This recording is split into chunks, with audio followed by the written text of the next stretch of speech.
বাড়িতে কেউ আছেন? বলছি বাড়িতে কেউ আছেন নাকি? কে? হ্যাঁ, কি বলছেন বলুন। নমস্কার ম্যাডাম, আমি সোনা কোম্পানি থেকে আসছিলাম। বলছি আপনাদের বাড়িতে গিজার আছে? হ্যাঁ হ্যাঁ আছে। আপনার বাড়িতে চিমনি আছে?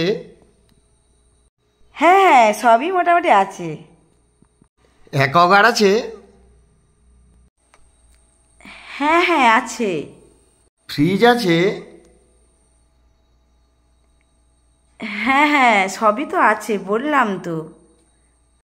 দাদা আছেন?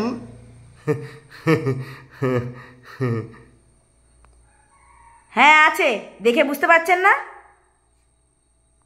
আর বৌদির মাথা গরম করে লাভ নেই, বেশ হেসে হেসে কথা বলছে বৌদি, একটা চান্স নেওয়াই যাক। বলছি দাদা বাড়িতে আছেন? কি বললি? হারামজাদা, তুই জিনিস বিক্রি করতে এসেছিস না দাদার খোঁজ নিতে এসেছিস? বেরো বেরো এখান থেকে, দুটো তুই।